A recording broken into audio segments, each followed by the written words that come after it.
Assalamualaikum warahmatullahi wabarakatuh. Waalaikumsalam warahmatullahi wabarakatuh. Alhamdulillah, wassalatu wassalamu ala sayyidina Rasulillah, sayyidina wa maulana Muhammad ibn Abdullah wa ala alihi wa sahbihi wa mawalah. La haula wa la quwwata illa billah, amma ba'du. Bapak-bapak, ibu-ibu, saudara-saudara kaum muslimin rahimakumullah. Sudah menjadi keyakinan dalam kehidupan kita bahwa segala yang ada permulaannya tentu akan ada penghabisannya. Setiap yang punya awal mesti akan punya akhir. Tidak ada keabadian dalam kehidupan dunia ini. Semuanya datang dan pergi silih berganti, berubah oleh pergeseran masa dan pertukaran waktu. Demikianlah kalau kita mau merenungi kehidupan dari alam di sekitar kita. Sejak dari kehidupan tumbuh-tumbuhan, binatang, sampai kepada kehidupan kita, makhluk bernama manusia. Lihatlah kita manusia misalnya.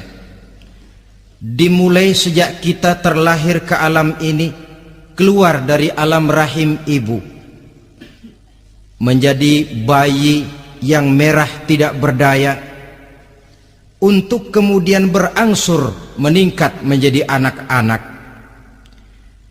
Dari kehidupan anak-anak berubah lagi kita menjadi remaja dengan segala keceriaan dan kelincahannya, dan dari masa remaja naik lagi kita memasuki usia dewasa,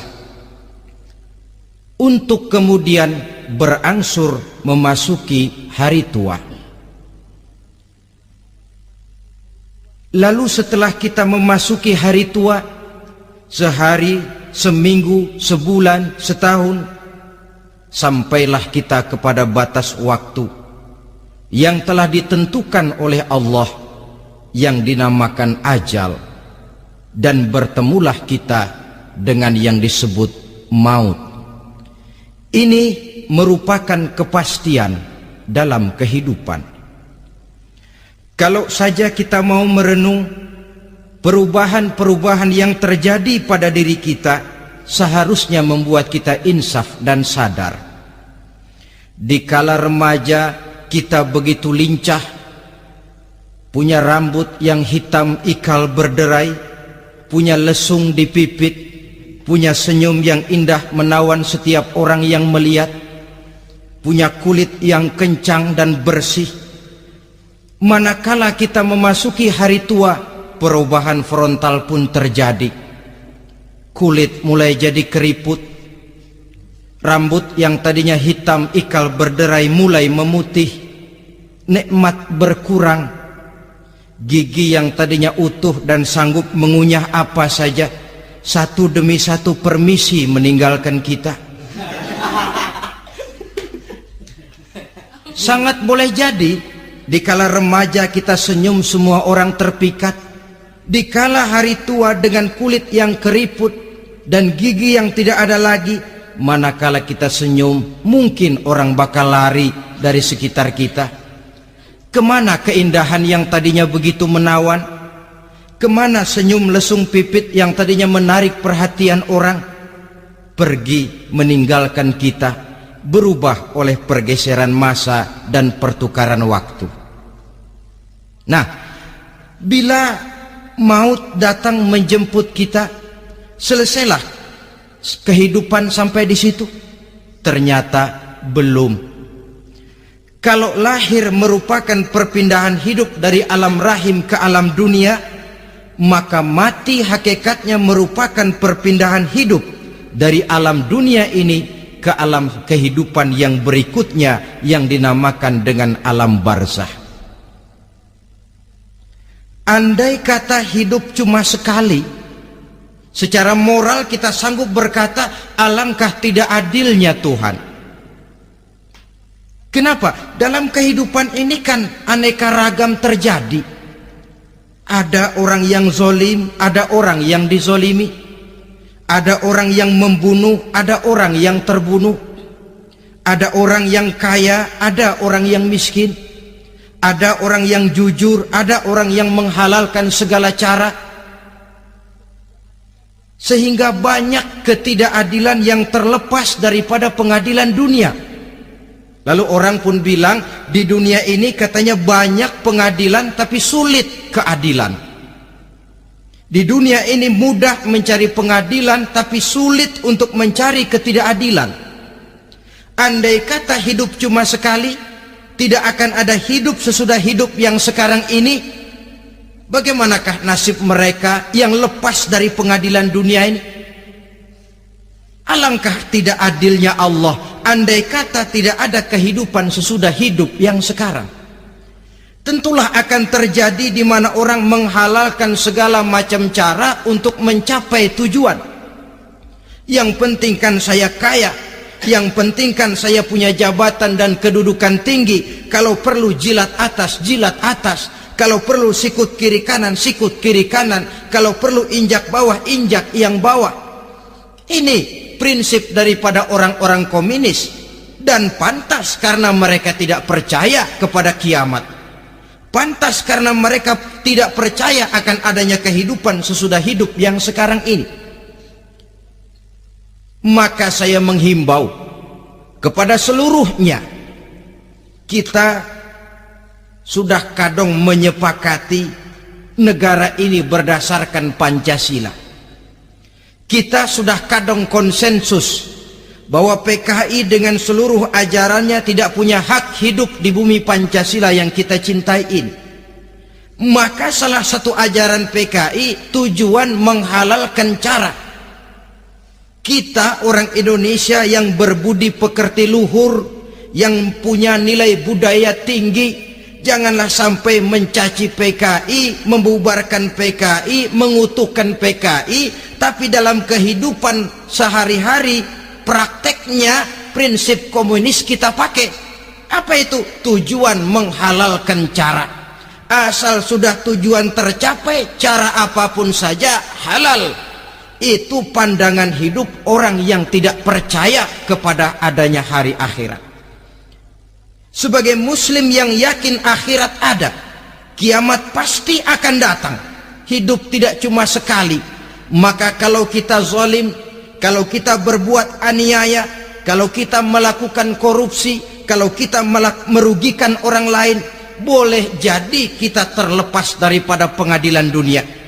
Tapi ingatlah, kita tidak akan pernah lepas dari pengadilan Allah, pengadilan Qadhi Rabbul Jalil, di mana kita akan diadili dengan seadil-adilnya, dan tidak satu perbuatan yang bersifat salah, yang bagaimanapun kecilnya, yang akan lepas dari pengadilan di akhirat itu nanti.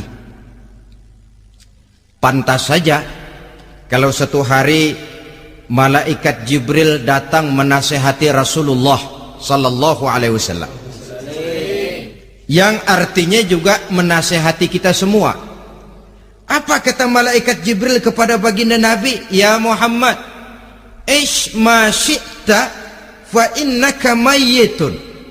Hai Muhammad, hiduplah semau kamu, tapi jangan lupa kamu pasti akan mati. Kalau memang dilarang tidak terlarang, dicegah tidak tercegah, kamu mau melaksanakan hidup menurut maumu sendiri, persilakan, hiduplah menurut mau dan gayamu. Tapi jangan lupa, fa innaka mayyitun, satu saat kau pasti bakal mati. Dan mati itu bukan akhir dari segalanya, dia babak baru bagi kehidupan selanjutnya. Silakan hidup menurut maumu, tapi jangan lupa kau pasti akan mati. Wa'mal ma syi'ta fa innaka majziyun bih. Kerjakan apa saja yang kamu mau. Kalau kau mau menghalalkan segala macam cara, persilahkan halalkan segala macam cara. Tapi jangan lupa kau akan mendapat balasan dari seluruh amal perbuatanmu. Wa ahbib ma syi'ta fa innaka mufariquhu, dan cintailah apa saja yang mau kau cintai. Kau cintai anak istrimu, silahkan. Kau cintai harta bendamu, tafadhal. Kau cintai tanah airmu, kau cintai pangkat dan jabatanmu, persilahkan. Tapi jangan lupa, fa innaka mufariquhu, kau pasti akan berpisah dan akan meninggalkan segala yang kau cintai itu. Apa artinya ini buat kita? Ternyata sesudah maut datang menjemput kita, ada kehidupan sesudah hidup yang sekarang ini. Ini yang mendorong kita untuk dalam kehidupan di dunia ini tidak melakukan prinsip saenake dewe, semaunya sendiri saja, asal perut kenyang, asal pangkat tinggi, asal harta dapat. Masa bodoh dengan merugikan orang lain, masa bodoh dengan menipu orang lain. Iku jenenge saenake dewe. Muslim tidak diajarkan.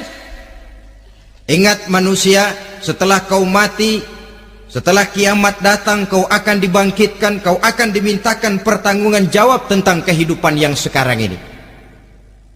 Saudara hadirin, oleh sebab itu kalau kita bicara soal kiamat, soal akhirat, ini memang masalah yang gaib, yang sepenuhnya tidak bisa dicernakan dengan kemampuan penalaran intelektual. Dasar di dalam membicarakan ini tidak lain adalah iman kita kepada Allah Subhanahu wa ta'ala. Bukan cuma zaman sekarang, dari zamannya Nabi. Orang itu kalau sudah bicara kiamat, bicara akhirat, ada yang ragu-ragu, ada yang menolak sama sekali. Bukan dari zaman sekarang, dari zaman dulu.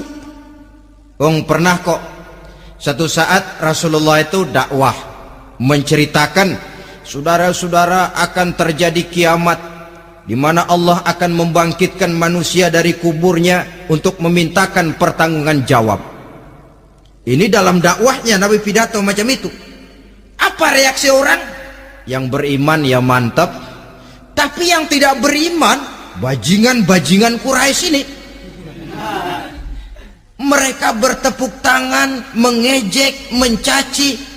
Malahan ini yang luar biasa, ada dua orang kafir namanya Ubay bin Ka'ab dan Al-As bin Wa'il. Mendengar pidato macam ini, mereka buru-buru pulang ke rumah. Ngapain? Ngambil pacul. Lalu berangkat nyari kuburan tua. Dia gali itu kuburan, tulang-tulangnya diangkut, dibawa ke depan Nabi. Ya Muhammad, tulang-tulang yang udah hancur begini, siapa yang bisa ngidupin lagi? Yang macam-macam aja kamu Muhammad, nggak rasional, nggak masuk akal. Allah menjawab. Apa kata Allah? Wa daraba lana mathalan wa nasiya khalqah. Qala man yuhyil 'izama wa hiya ramim. Qul yuhyiha alladhi ansha'aha awwala marrah wa huwa bikulli khalqin 'alim. Mereka memberikan perumpamaan kepada kami, kata Allah. Mereka melupakan asal kejadiannya. Mereka bertanya, siapa yang sanggup menghidupkan tulang belulang yang sudah hancur kayak begini? Qul yuhyiha alladhi ansha'aha awwala marrah. Katakan kepada mereka Muhammad, yang akan menghidupkannya adalah Dia yang telah menciptakannya pertama kali dulu. Kalau Dia sanggup menciptakan, Dia tentu lebih sanggup lagi untuk mengembalikan reproduksi ciptaan itu sebagaimana semula. Yang paling kasihan yang ragu-ragu, akhirat itu ada apa enggak sih? Kiamat itu ada apa enggak sih? Lantaran ragu-ragu, terombang-ambing dia antara harapan dan putus asa, antara kenyataan dan idealisme. Ada yang buta sama sekali, 100% terhadap keadaan-keadaan sesudah mati. Perhatian mereka hanya tercurah kepada kehidupan sebelum mati. Yang mereka perhatikan siang dan malam tidak lebih daripada urusan perut.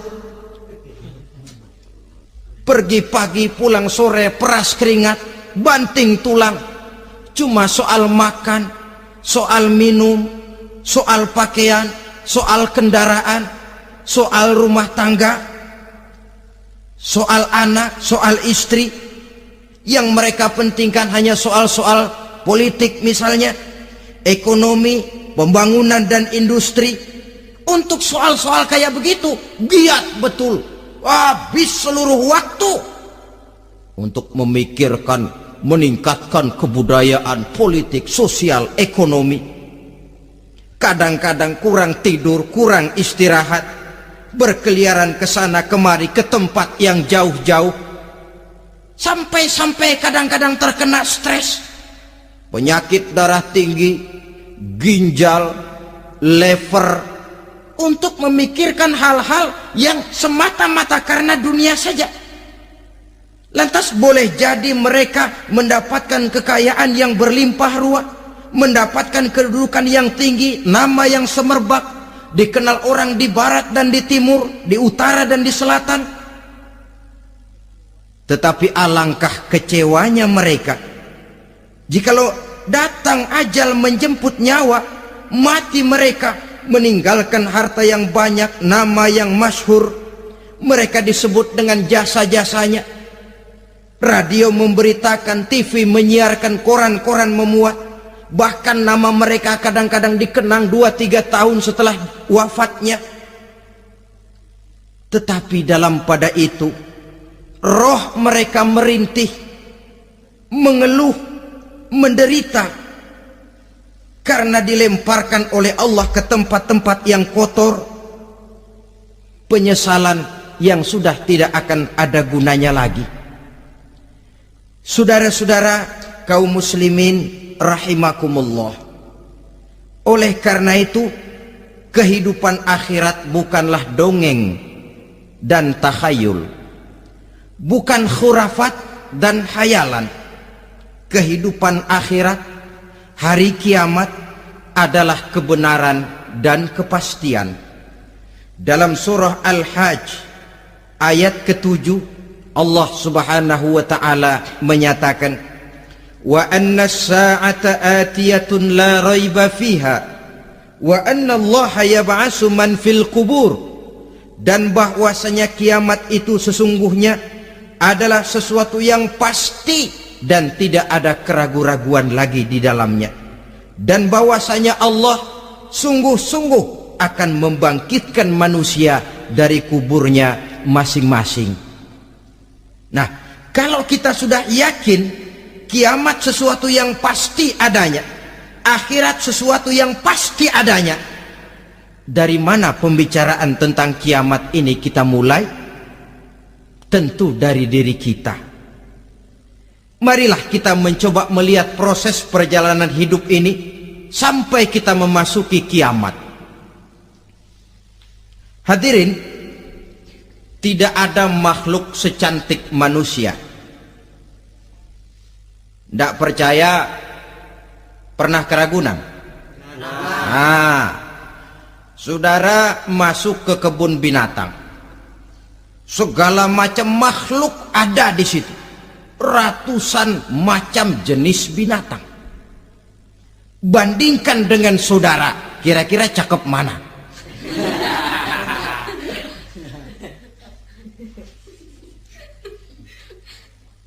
Dari seluruh makhluk yang diciptakan Allah itu, manusia fi ahsani taqwim, dalam bentuk yang paling sempurna, sejak susunan biologis sampai kemampuan berpikir. Biologis kita, ya Allah, diciptakan kita begini rupa, diberikan 2 kaki untuk berjalan, 2 tangan untuk bekerja, diberikan 2 mata, dua-duanya di depan. Pernah saudara mikir kalau mata kita yang satu di depan, yang satu di belakang? Rasanya nggak laku kacamata itu.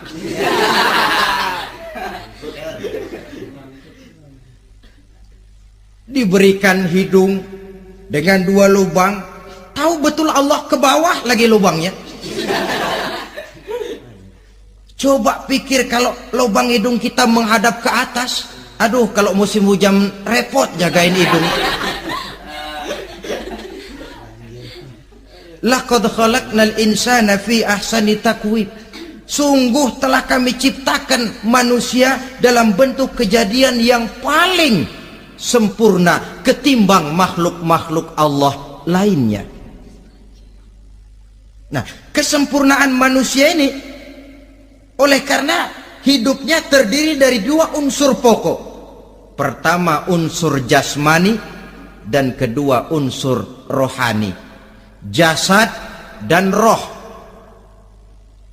Jasad yang terlihat sekarang ini, potongan saudara yang ngejedok di depan saya ini jasad saudara. Ini yang berasal dari saripati makanan yang dimakan oleh bapak ibu kita, lalu hasil kerjasama yang baik antara ibu dengan bapak, terwujudlah kita. Kalimat langsungnya jasad ini berasal dari tanah yang tadi berubah dari bayi, remaja, dewasa, meningkat hari tua. Yang berubah itu jasmani kita. Kenapa? Karena jasmani itu materi, benda, daya tahannya terbatas. Dia berubah oleh pergeseran masa dan pertukaran waktu. Apa ada orang makin tua makin cakep? Jasmani oleh karena dia materi, dia berubah oleh pergeseran masa dan pertukaran waktu. Nah, yang menyebabkan jasmani itu bergerak karena ada roh di dalamnya. Ini yang menyebabkan kehidupan. Ini yang menjadi sumber kehidupan, pusat kesadaran dan pengertian dalam kehidupan manusia. Tanpa roh dalam diri kita, maka jasad kita, pernah lihat orang mati? Nah, itu kalau orang mati, coba perhatikan. Apanya yang kurang? Kupingnya masih ada, tapi sudah tidak sanggup mendengar. Matanya masih lengkap, tapi tidak mampu melihat. Jangankan melihat, terbuka saja tidak.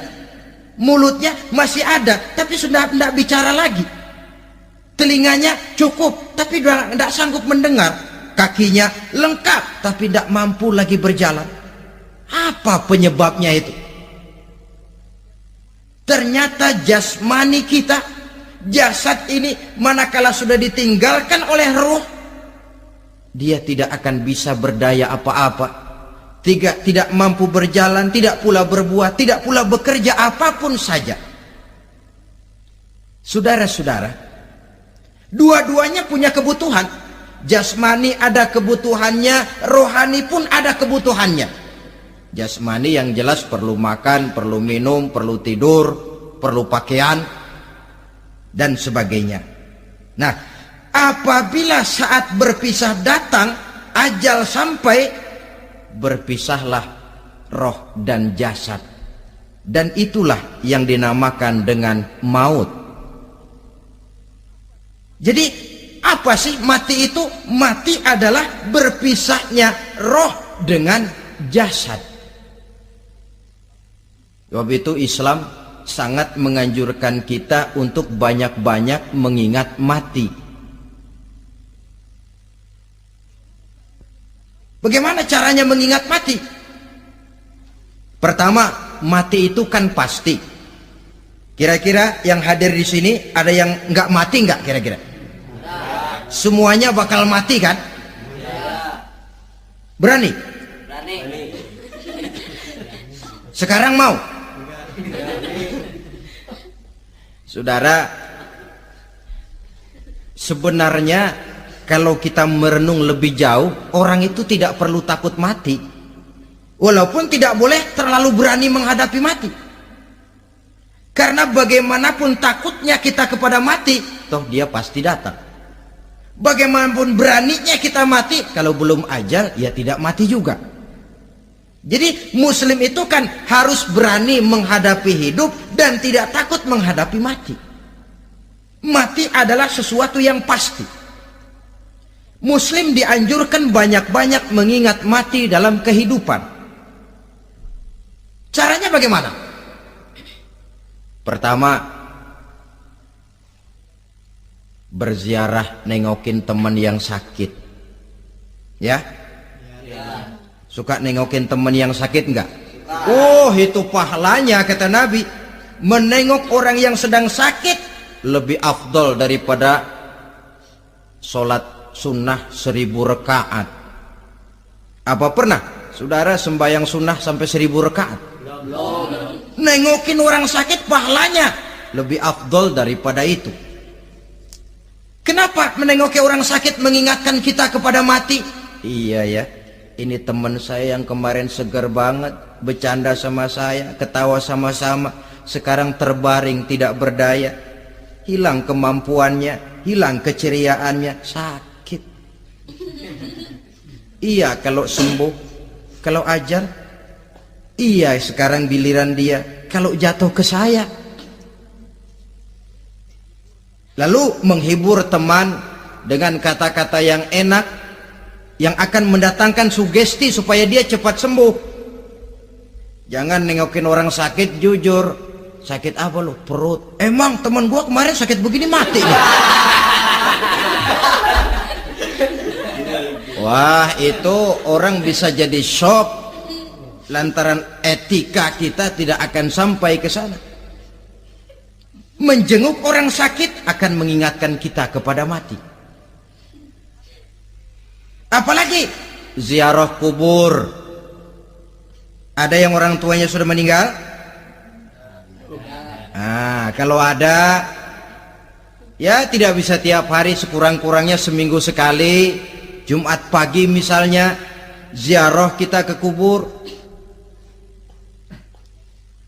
Sehingga kalau kita masuk kubur kan ada etikanya. Assalamualaikum ya ahlal kubur wa inna insyaallahu bikum lahikun.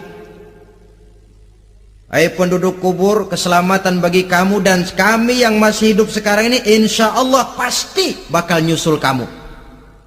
Iya, yang kemarin gagah benar sekarang terbaring tanpa daya. Ini unggukan kuburannya. Yang kemarin ada sekarang sudah tidak ada. Kemana dia? Kami satu saat pasti akan begini. Ingat mati. Lalu apalagi yang bisa membuat kita ingat kepada mati? Mengawal jenazah. Bukankah sangat dianjurkan oleh agama? Bahkan kalau bisa sejak mengurusnya, memandikannya, mengkafankannya, menyolatkannya untuk kemudian mengantarnya ke kubur. Hari ini saya antar dia ke kubur, besok boleh jadi saya yang diantar orang. Hari ini saya solatkan dia, besok boleh jadi saya yang disolatkan orang. Hari ini saya masukkan dia ke liang lahat, besok mungkin giliran saya dimasukkan orang ke liang lahat. Ingat mati, tumbuh kesadaran. Lalu daya positifnya dalam kehidupan apa? Nah, saudara-saudara hadirin, orang yang mengingat mati bukan lantas menjadi lemah dalam kehidupan, menjadi putus asa, sedikit semangat, terbentur kesulitan, mudah frustasi. Bukan itu tujuannya kita diperintah mengingat mati. Jelasnya Islam menganjurkan kita untuk mengingat mati guna maksud-maksud yang positif, supaya orang lalu sadar hidup ini cuma sebentar. Maka mumpung hidup, nah ini mumpung, tapi mumpung yang baik. Mumpung hidup, maka hidup yang singkat ini harus saya pergunakan dengan sebaik-baiknya, melakukan kebajikan yang sebanyak-banyaknya, menjauhkan rasa malas, menunggu keajaiban yang datang dari langit, berleha-leha, bermain-main, sementara maut kalau dia datang tidak pernah main-main.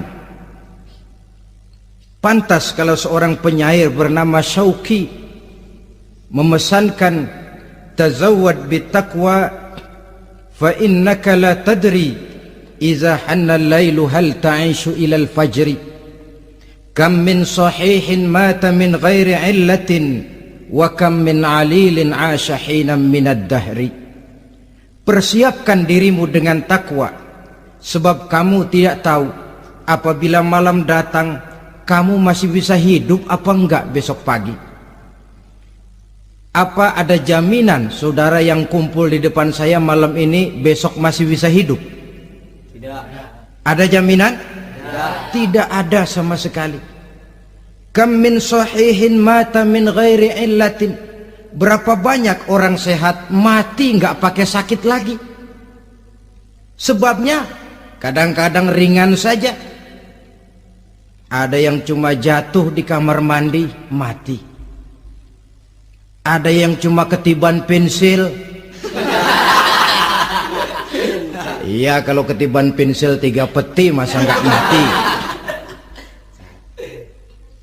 Ta'addadatil asbab wal mautu wahid. Sebabnya boleh jadi macam-macam, tapi mati satu juga, yaitu mati. Dia seperti kelapa yang terlalu tua jatuh ke bawah, yang kembang baru keluar pun jatuh ke bawah. Itulah mati.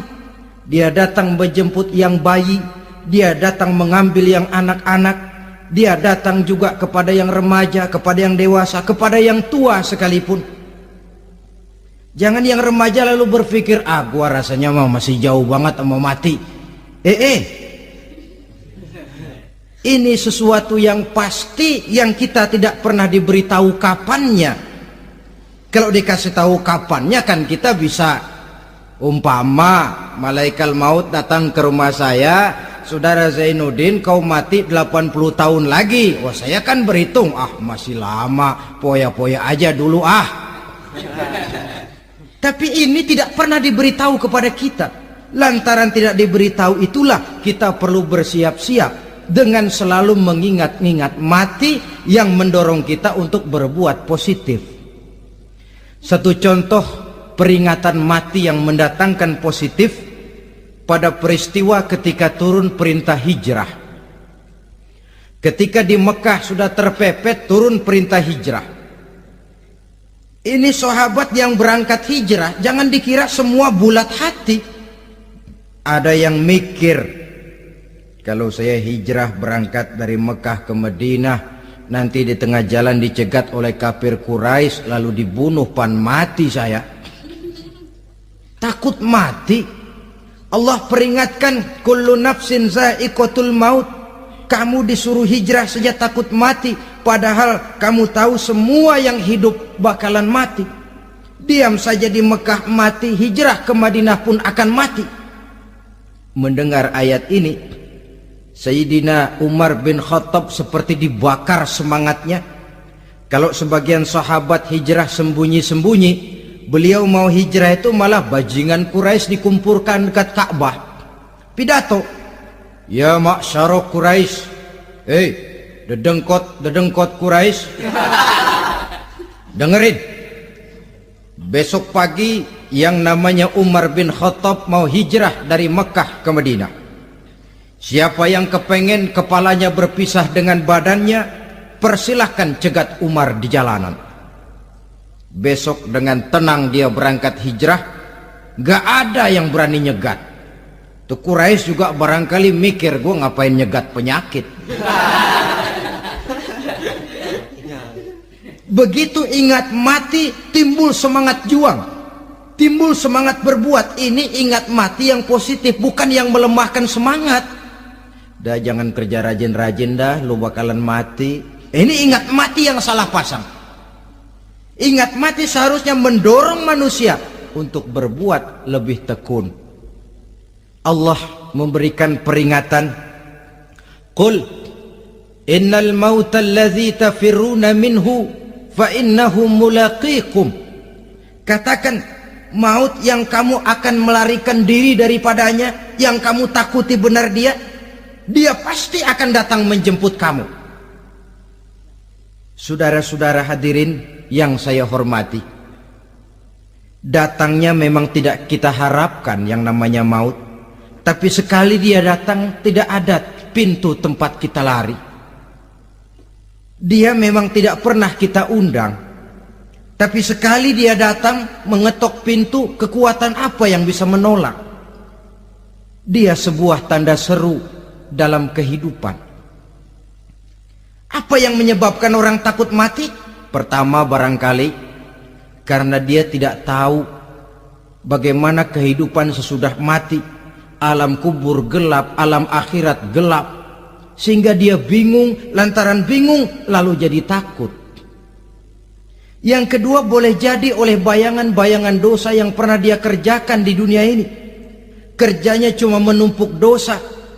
Dia gembira, bahagia, tertawa di atas tumpukan dosanya, merasa segan berpisah dengan seluruh kehidupan ini, sehingga boleh jadi maut adalah sesuatu yang ditakutkannya benar dalam kehidupan. Tapi bagaimanapun takutnya, tidak ada tempat lari dari dia. Dalam ayat lain Allah jelaskan, "Ainama takunu yudrikumul mautu walau kuntum fi burujim musayyadah." Di mana saja kamu berada, dalam benteng yang paling tangguh sekalipun, maut pasti akan datang menjemput kamu. Nah, bagaimana caranya maut datang menjemput kita? Bila datang dia, sang malaikat pencabut nyawa, malaikat Israel namanya, hendak mengambil ruh kita.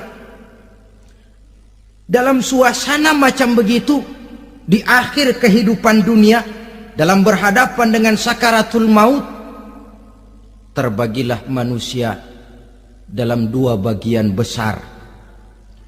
Pertama, yang menghadapi sakaratul maut itu dengan husnul khatimah, baik di akhirnya, sehingga pada saat ruhnya berpisah dengan jasadnya, kelihatan dia seperti senyum, mukanya cerah. Bahkan sebelum itu boleh jadi dia sempat meninggalkan pesan-pesan yang baik. Ada yang sempat azan, ada yang sempat baca Quran. Pernah kan nemui orang yang mau mati seperti itu? Yang sempat azan, yang sempat baca Quran, yang sempat meninggalkan wasiat-wasiat yang baik. Sebab apa? Malaikat maut datang menjemput mereka juga dengan baik-baik. Dicabut ruhnya perlahan-lahan, tapi sungguh pun perlahan-lahan. Pedihnya, sakitnya tetap tiada tara. Rasulullah Sallallahu Alaihi Wasallam, dikala beliau hendak berhadapan dengan sakaratul maut, diceritakan mencelupkan tangannya ke dalam gelas berisi air, lalu mengusapkannya ke muka beliau seraya berdoa, "Ya Allah, mudahkan saya dalam menghadapi sekarat ini." Beliau juga yang mengatakan bahwa sakitnya sakaratul maut sama dengan 300 kali bacokan pedang. Sehingga kita diajarkan doa. Di antara doa selamat itu kan ada, Allahumma hawwin alaina fi sakaratil, ya Allah, mudahkan saya di dalam menghadapi sakaratul maut itu. Ketika ruh ini keluar dari jasad, mata masih mengikuti ruh itu. Sehingga kadang-kadang ada yang matanya terbelalak dan tidak sempat ditutup, terbuka terus, mengikuti ruh itu keluar dari jasadnya. Adapun golongan kedua, manusia yang ketika berhadapan dengan sakaratul maut mendapatkan su'ul khatimah, jelek di penghabisannya. Sekaratnya sudah setengah mati, lalu jelek juga di akhirnya, mati dalam keadaan yang tidak baik, tidak terpuji. Ada yang lagi megang kartu, mati. Ada yang lagi di tempat ngadu ayam, mati. Ada yang lagi di tempat pelacuran, mati. Ada yang lagi megang botol minuman keras, mati. Nih barangkali malaikat maut gemes banget nariknya, lu bajingan, lu tarik terus yang lampu. Mati su'ul khatimah. Makanya bagus itu. Kadang-kadang di majelis-majelis taklim kan sering dibaca, ya Allah biha, ya Allah biha, ya Allah bihusnil khatimah. Kan ada itu? Ada enggak? Saudara hadirin, mohon agar oleh Allah kita diberikan husnul khatimah, baik di saat ruh akan berpisah dengan jasad. Ini sesuatu yang pasti. Sang malaikat maut datang menjemput nyawa. Setelah ruh berpisah dari badan, maka tinggallah sang badan, ditangisi oleh semua yang kita tinggalkan. Sehingga kepada putrinya Fatimah, ketika malaikat maut datang hendak menjemput baginda Nabi, beliau berkata kepada anaknya, Fatimah, kamu tahu siapa yang datang? Saya tidak tahu, Bapak. Yang datang hadimul lazat. Itu dia yang menghancurkan seluruh kesenangan dunia. Wa qati'us syahwat, yang memisahkan kita dengan seluruh yang kita cintai. Dia malaikat maut, Pak. Manakala jasad sudah ditinggalkan oleh ruh, itulah yang dikerubungi orang. Anak menangis, istri menangis, orang tua bersedih, teman-teman merasa kehilangan, menangisi jasad. Diuruslah jasad kita, dimandikan sebagaimana mestinya, dikafankan dengan kain putih 3 lembar, itu yang hendak kita bawa kembali ke tempat asal kita. Pakaian sutra, jas yang mereknya Switzerland wool, kain yang Samarinda, sepatu yang Belly atau Beltoni, jam tangan yang Rolex, kendaraan yang serba mewah, tidak ada yang menyertai kita. Kain putih 3 lembar itu saja lagi.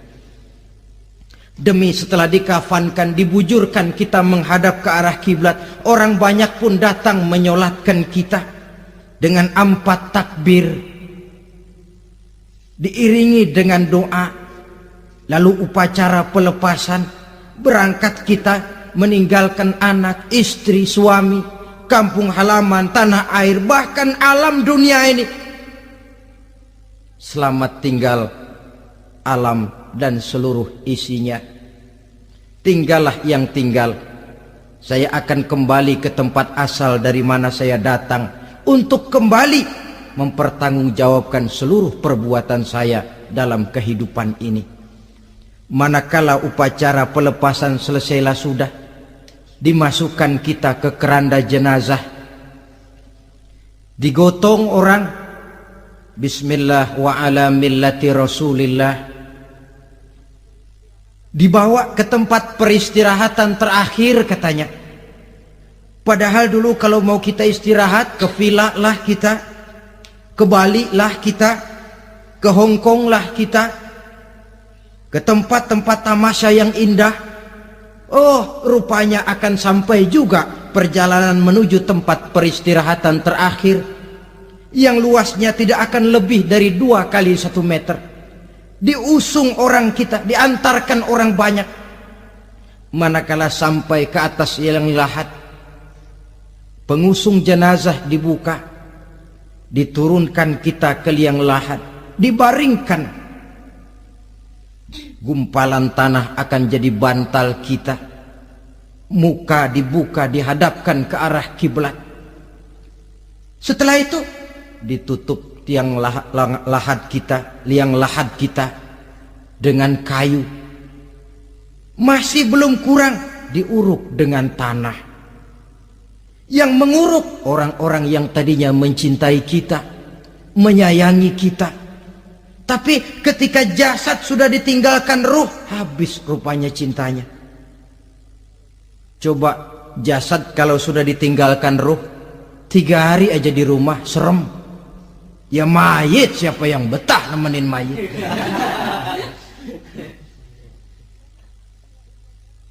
Lalu bila upacara pemakaman selesai, maka berusahalah semuanya. Para pengantar akan kembali ke rumahnya masing-masing. Maka masuk kita ke alam kehidupan, yaitu yang disebut alam barzah atau alam kubur. Apa selesai hidup sampai di situ? Tidak. Hanya beberapa langkah setelah yang mengantar kita pulang. Diriwayatkan dalam hadis Bukhari dan Muslim, bila seseorang sudah diletakkan di kuburnya lalu yang mengantar kembali pulang, maka roh si mayit akan dapat mendengar bunyi terompah orang yang pulang itu. Bunyi terompahnya terdengar. Datang dua malaikat menanyakan dia dengan pertanyaan-pertanyaan yang kalau bisa dijawab dengan betul, dua malaikat yang bernama Munkar Nakir akan bilang, jawabanmu betul, tenanglah kau di sini, naumatal arus, tidurlah kau di sini seperti tidurnya pengantin.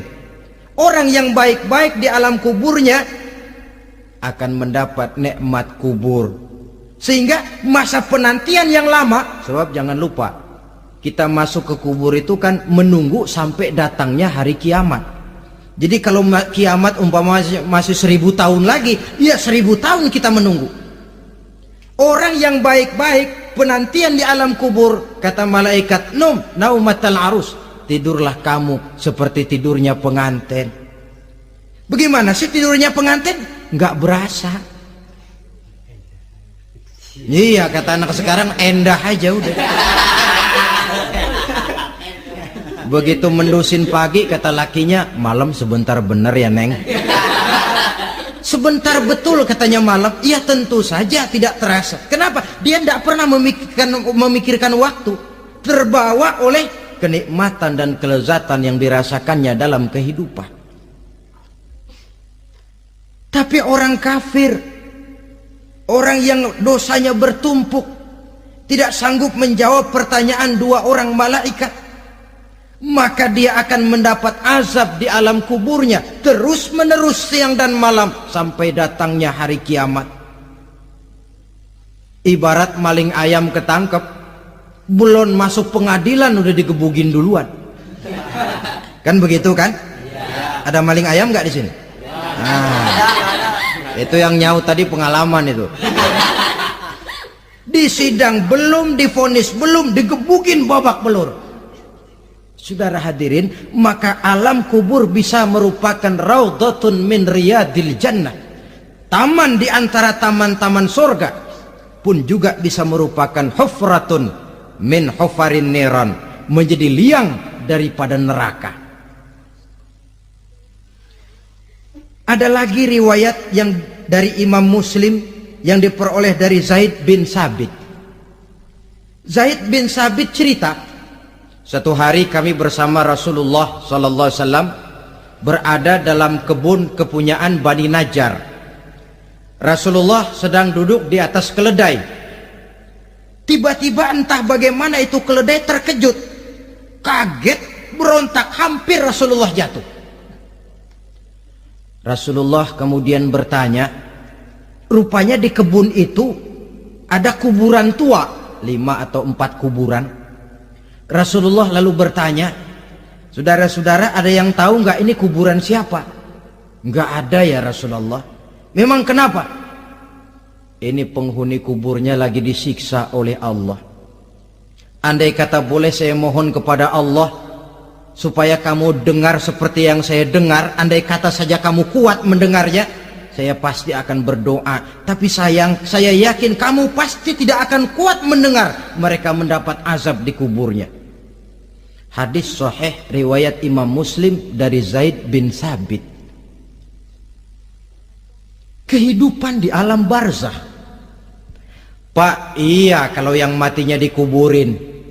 Lah kalau yang matinya diceburin ke laut, dibakar, di medan perang hilang, nggak ketahuan kemana jenazahnya. Saudara, hilang kek, dikubur kek, di dalam lautan direndam kek, itu kan cuma logika kita. Menurut Allah tidak ada perbedaan orang mati dikubur di dasar lautan, atau dibakar sampai jadi abu, atau gugur di medan perang tidak ketemu jenazahnya. Entah mereka tetap masuk ke alam barzah namanya. Jasad boleh hancur, tapi roh sebagai sumber kehidupan, pusat kesadaran dan pengertian, dia tetap ada, mengalami kebahagiaan dan kegembiraan, atau mengalami kepedihan dan penderitaan, bergantung kepada amalan yang kita lakukan dalam kehidupan di dunia ini. Maka dalam Yasin tadi kan jelas, qul yuhyiha alladzi ansha'aha awwala marrah, yang menghidupkan mereka yang dikubur di dasar lautan, mereka yang dibakar sampai jadi abu, yang akan menghidupkan ialah Allah yang menciptakan mereka dulu pertama kalinya. Jadi kalau sudah ada aslinya, ya tentu tidak perlu contoh lagi, akan sangat mudah membuatnya. Orang tua kita, keluarga kita yang sudah berpulang, mereka di alam barzah sekarang ini bisa mendapat nikmat kubur, bisa mendapat azab kubur, bergantung amalan mereka dalam kehidupan di dunia ini. Dalam Musnad Imam Ahmad dan Sahih Abi Hatim malah ada tambahan riwayat, orang yang banyak kebajikannya di dunia, amalannya akan datang menemani dia. Sholatnya dekat kepalanya, puasa sebelah kanan, zakat sebelah kiri, menghibur dia. Malahan dikatakan berbentuk orang yang cantik menemani dia di alam kuburnya. Aneh, dia tanya, man anta lam ara fid dunya ajmal minka, siapa kamu? Di dunia ini belum pernah saya melihat orang secantik kamu. Dia jawab, ana amaluka soleh, saya adalah amalmu yang soleh yang kau kerjakan waktu di dunia. Saya sekarang diperintahkan untuk menemani kamu di sini. Alhamdulillah. Sedangkan amalnya yang jahat akan datang dalam bentuk yang menyeramkan menemani dia di sana. Bayangin deh, di kuburan ditemenin yang serem-serem. Sama juga di dunia. Di dunia, kalau kita di tempat gelap ditemenin orang cakep, enak nggak? Enak. Wah, pengalaman. Tapi coba bayangin, sudah tempatnya gelap, yang nemenin jelek nggak ketulungan, gerah kita. Nah, saudara hadirin yang saya hormati, lalu bagaimana tempat arwah-arwah yang sudah kembali menghadap Allah yang disebut mustaqarrul arwah itu? Macam-macam tingkatannya sesuai dengan profesi dan amalannya waktu di dunia. Ada roh-roh itu yang setelah pisah dengan jasad, artinya mati, ditempatkan di tempat yang disebut a'la iliyin, tempat yang tertinggi. Siapa ini? Arwahnya para nabi dan para rasul. Ini fi a'la iliyin, di tempat yang tertinggi. Arwahnya para nabi, arwahnya para rasul. Dan karena kita bukan nabi, bukan rasul, ya jangan mimpi dapat tempat fi a'la iliyin, kecuali kalau Allah menghendaki. Itu hak prerogatif Allah, tapi kan tidak adil kalau Allah melakukan itu. Ini kelompok roh-roh yang masuk golongan VIP. Wah, the first class. Para nabi, para rasul. Lalu ada pula roh-roh itu yang setelah pisah dengan jasadnya diumpamakan seperti burung-burung hijau yang berterbangan di perkebun-kebunan surga. Roh siapa mereka ini? Rohnya para syuhada, orang-orang yang mati syahid gugur membela agama. Nah, ini bedanya orang mati syahid dengan pahlawan, ya. Apa bedanya syuhada dengan pahlawan? Kalau syuhada, orang yang gugur membela agama, niatnya karena Allah, mati syahid.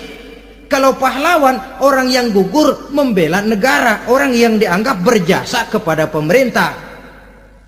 Klimaksnya, kalau orang mati syahid jelas surga, tapi pahlawan belum tentu surga. Kenapa? Bergantung kepada negara macam apa yang dibelanya dan pemerintah model mana yang dibelanya. Di negara-negara komunis misalnya, banyak nggak pahlawan? Banyak.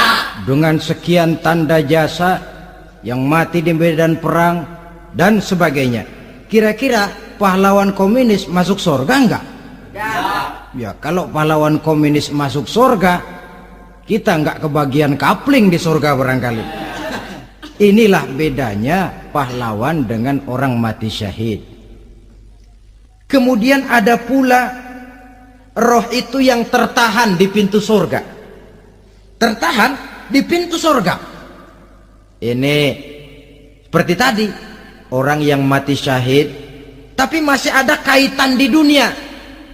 Rasulullah pernah ditanya orang, ya Rasul, kalau saya maju ke medan perang bela agama, mati syahid, apa saya masuk surga? Iya, masuk surga. Kecuali kata Nabi, kalau masih punya utang. Nah, tertahan di pintu surga.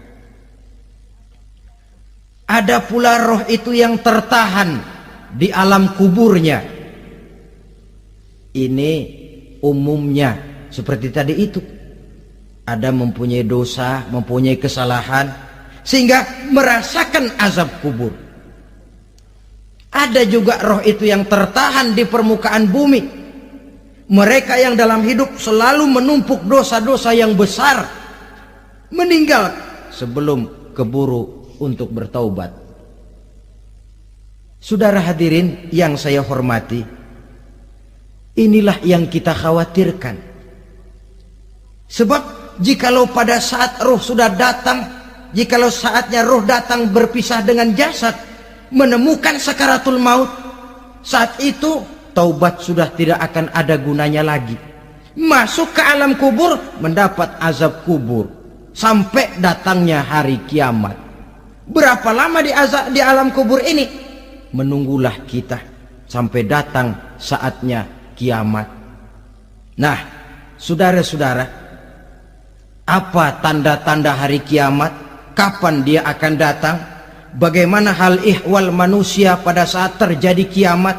Bagaimana alam ini? Bagaimana perhitungan di padang mahsyar? Insya Allah akan saya ungkapkan pada bagian kedua dari ceramah ini. Insya Allah kita akan lanjutkan pembicaraan ini sampai kepada terminal paling akhir, surga dan neraka. Inilah saja pertemuan kita pada kesempatan kali ini. Terima kasih banyak atas segala perhatian. Mohon maaf atas segala kekurangan. Wabillahi taufiq wal hidayah. Wassalamualaikum warahmatullahi wabarakatuh. Waalaikumsalam warahmatullahi wabarakatuh.